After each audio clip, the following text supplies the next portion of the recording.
Terima kasih Anda masih bersama kami di Lapor Polisi pemirsa dan masih bersama Pak Sugeng Teguh Santoso, Ketua IPW. Pak Sugeng masih bersama kami, Pak Sugeng? Iya, halo. Iya. Pak Kalika. Pak Sugeng, ini kan kasus dari kematian misteri Brigadir Joshua ini menyeret 36 polisi nih yang ikut diamankan. Menurut Anda ini seperti apa nih, Pak? Ya, saya pun agak terkejut ya. Terkejut dan menyayangkan. Mengapa begitu mudahnya mereka terjerumus?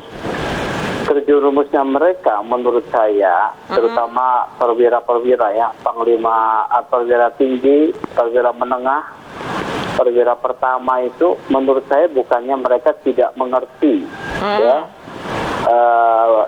aturan. Jadi mereka itu seperti taat buta kepada saudara Ferdy Sambo. Bahkan khususnya ya para perwira yang sebagai penyidik dan penyelidik yang sebetulnya punya keahlian tinggi dan sudah menjadi pekerjaannya biasa ketika menangani satu perkara pidana itu melakukan tindakan-tindakan yang profesional, kemudian turut tertib administrasi ya, kata tidak dilakukan, bahkan melakukan sebaliknya, merusak tempat kejadian perkara, menghilangkan barang bukti untuk menghilangkan jejak pembunuhan yang dilakukan oleh Ferdy Sambo juga kawan-kawan itu. Ini yang saya tidak habis pikir ya. Oke, baik. Karena itu tindakan ini bukan hanya sebagai pelanggaran kode etik, tetapi juga ada tindak pidananya yang harus dikenakan kepada mereka. Seperti yang Irsus bilang. Nah, ya, baik, ini menjadi pelajaran ya. Oke, ya. Pak, ini diperkirakan ada dua potensi pelanggaran dilakukan oleh Ferdy Sambo, Pak. Ini ada etik dan juga pidana. Ini mana harus diselesaikan terlebih dahulu, Bapak? Apakah bisa selaras sejalan untuk diselesaikan keduanya bersama-sama?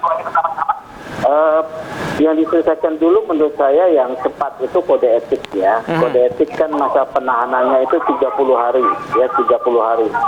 Jadi ini harus diselesaikan lebih dulu. Sementara penyidikan perkara pidana kan bisa membutuhkan itu paling lama setelah ditahan 4 bulan, kemudian persidangan bisa 7 sampai 8 bulan ini ya.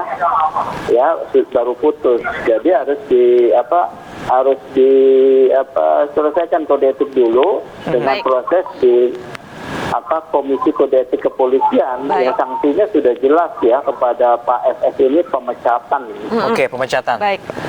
Kode etik terlebih dahulu yang harus diselesaikan. Namun nih Pak Sugeng, soal pencabutan kuasa hukum Baradae, menurut Anda apakah ada intervensi nih dalam hal ini? Terkait Baradae yang dia apa? Kenapa? Halo Mbak? Pergantian kuasa hukum. Pak Sugeng. Ya, saya sudah menyampaikan ya bahwa dalam hal pencabutan Baradae, kuasa Baradae kepada Dia Lipa, saya menduga ada intervensi karena pencabutan tersebut didahului oleh perdebatan di ruang publik ya, walaupun tidak berhadapan-hadapan antara Kabar Eskrim dengan kuasa hukum Baradae. Jadi itu terkorelasi itu ya, terindikasi adanya intervensi itu. Jadi menurut saya tidak tepat penyidik atau polisi mengintervensi kerja pengacara.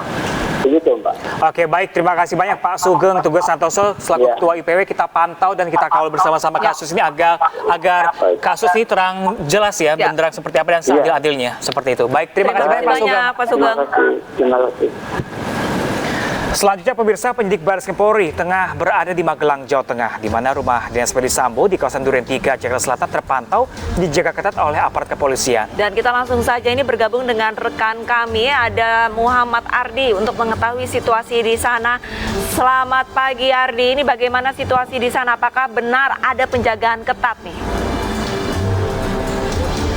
Selamat pagi Arlista, benar memang bahwa di sekitar komplek Polri Duren 3 di mana ini merupakan rumah dinas yang merupakan juga tempat kejadian perkara dari tewasnya Brigadir Joshua. Memang pada pagi hari ini tampak sejumlah ada aparat kepolisian. Memang pada hari ini dijadwalkan bahwa Komisi Nasional Hak Asasi Manusia akan melakukan pemeriksaan atau memantau TKP, di mana hari ini Komnas HAM akan didampingi oleh Lapor, Dinafis, begitu juga dokter polisi untuk melakukan olah TKP ulang di TKP ini. Sejak pagi memang rumah dinas ini masih terpasang garis polisi begitu, namun juga banyak dari aparat yang sudah bersiap di TKP ini. Arlista. Oke, baik. Terima kasih banyak rekan Ardi. Kami masih akan menanti informasi terbaru dari Anda langsung dari lokasi. Terima kasih banyak. Pemirsa, informasi menarik lainnya akan kami hadirkan. Tetaplah di Lapor Polisi. Anda lapor, kami sampaikan.